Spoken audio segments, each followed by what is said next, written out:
Hello everybody, my name is Legion2K and we are back again with some more iRacing rookies. This time we are at Summit Point in the Formula V's. Now for those of you that don't know, the Formula V is basically a bathtub with wheels bolted onto it, and not in the way the old Formula 1 cars were, you know, bathtubs with wheels bolted on. These things are just terrible.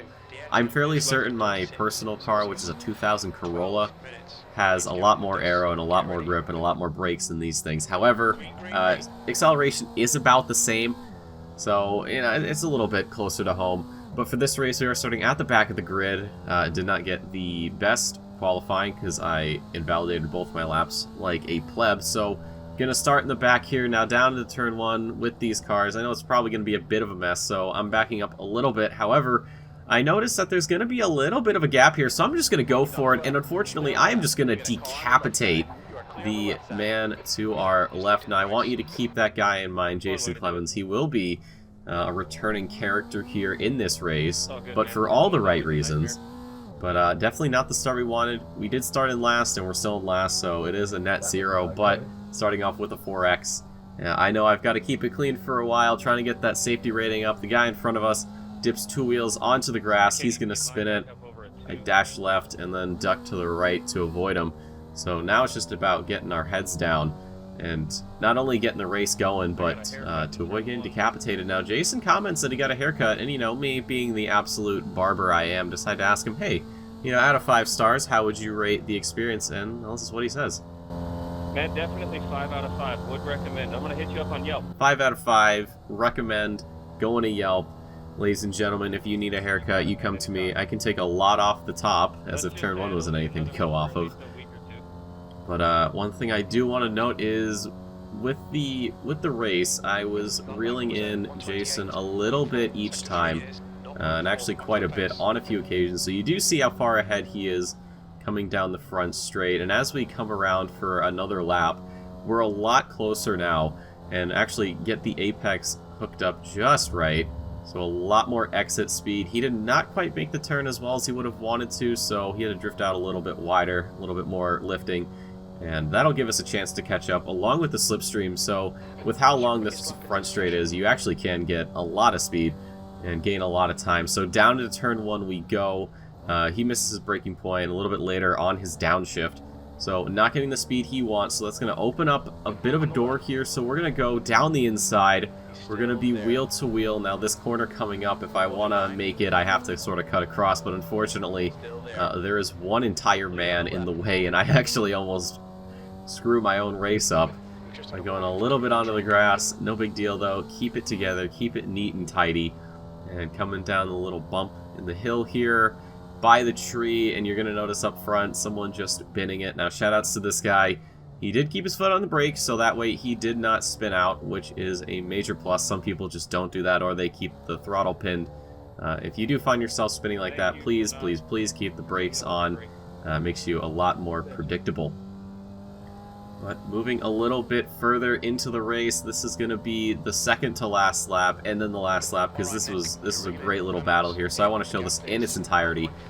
So coming out of the corner here, get a much better exit, and we're going to pull up, but I'm going to back out. I don't want to go into the back of him. Not quite yet, though. So slightly different braking points, slightly different downshifting points. And it'll bring us a little bit closer, and actually much better line through there. So we're going to pull right up to the bumper, a slight release to keep from going into the back of him. However, we are able to stay very close, especially with that slipstream. We're going to get this gear shift nice and early, and he's going to get it just a second after. So we keep more speed and get that acceleration done. We're going to go wheel to wheel here down into the final turn, and I'm just going to keep it locked on the inside. However, with that, I do end up compromising my own exit a little bit, and that'll give him a chance to catch up. He's ready for this position, and I tell him that he's going to have to work for it, and let me tell you, he does. So wheel to wheel here onto the final lap.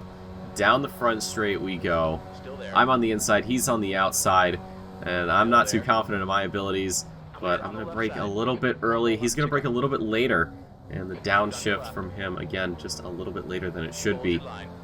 So down the inside again, about rear right quarter panel, And I'm just going to have to say, you know what, I'm going to back out of this one. I don't think I can get it into this corner, and I don't want to risk it, especially not now. We've had such a good recovery drive.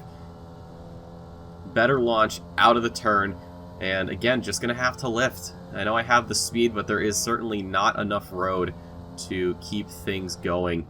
And looking for a move down the inside, he does close the door, almost loses his little car there, but manages to keep everything in one piece.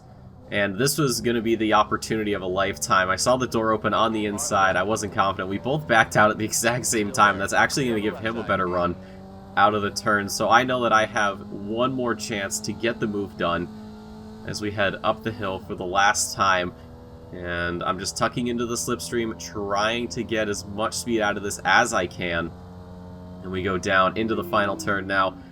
The one time our friend here hits the apex, of course, is going to be the last lap for the entire race. That was the one turn he was having trouble with. We have a bit of a slipstream, but there's just not enough road, and we are going to settle for a P9. So that P12 back to 12, and then recovering off of the mistakes of others for a P9 finish. Shoutouts to you, Jason. That was quite the race, so if you do see this, great job, man. Hope your iRacing career goes well. But now what we're going to do is we are going to switch it up, and we are going to be heading to Laguna Seca once more in the MX-5s. We're going to start here in P4, 10 laps ahead of us. Now, I do like the MX-5s a lot more than the Formula Vs, just because, well, it's an actual car and not a bathtub. But the lights are red, the lights are green. I don't really get the best start. I was looking at something else and almost missed the start entirely. But we are off here, so the guy behind us, I'm going to back out a little bit here into the first turn, and I'm just going to let him through. I'm thinking more about my safety rating and just getting it up to a 3.0. That way I can finally get promoted to D class. So it's like, if I got to let someone through, and so my safety rating goes up, so be it. You know, it's just a race. I can always get back at him later. So we're going to slot in here P5. And he's just going to look to the inside of the car in front.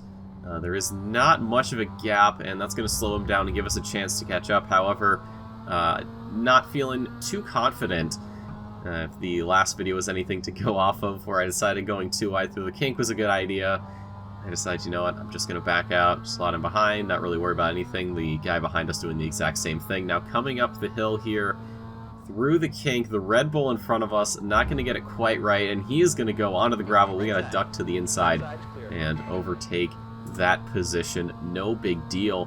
Now, coming down here at the end of the lap, a little bit later, the Repsol guy in front of us tries to go for a move down the inside. It doesn't really work, so that's going to give us a nice little lineup here as we go door to door down the front straight. I've got the move done. It's just a case of getting around him and getting past him. So that's going to be P3 for us by the end of lap 1, start of lap 2, so pretty good recovery from us.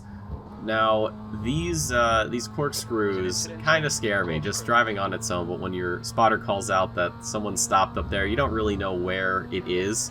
And as we come through, there's the Mazda. Caught me a little bit off guard, but thankfully nothing too crazy. Now, I just want you to listen to what my spotter says. Okay, Nick, stay close. Wait for him to make a mistake. Wait for him to make a mistake. And that's what I do. So the black and white car here actually gets a pretty good line out of the corkscrew and even down into this turn, so he's going to pull up a lot closer to the purple Mazda ahead of us. Now coming into the penultimate corner, he does overcook it a little bit, has to run out wide, and he decides, you know what, he's close enough, he could probably go for a move here.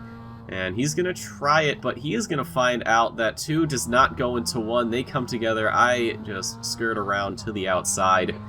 And, well, this is pretty much what the race was. I got gifted first place halfway through, and I never really looked back. And it was definitely pretty smooth sailing from here on out. And definitely one of my more solid drives. Just driving over the red curb here, just, you know, just for good measure, just to make sure it's still there, and that it is.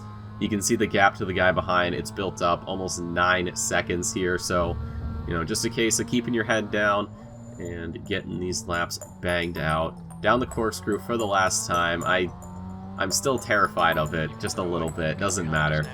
how many times I run through it. I always have respect for it because I know how wrong things can go very, very quickly. One more time through the turn where, of course, I never know if I need to be in second or third, and I'm sure there's going to be some Mazda Laguna Seca elitist, who knows, and everything. And if you do, hey, hit me up, I'd love to know. But rounding out the final corner, we started 4th, dropped to 5th, got our 4th back, grabbed 3rd, and then was gifted 1st position. And that's going to be our 2nd win here in the iRacing scene. 2nd time on the MX-5s. Our engineer very, very happy with that. And I was too. That was a nice little race.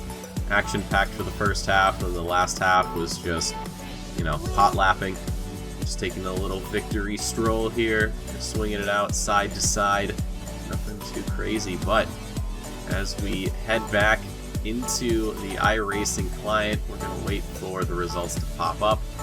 And wouldn't you know it, ladies and gentlemen, we managed to gain 0.52 driver safety rating. So that'll put us into D-Class. But ladies and gentlemen, we'll see what else is in store for us. My name is Legion2K. I want to thank you all so much for stopping by. I'm signing off.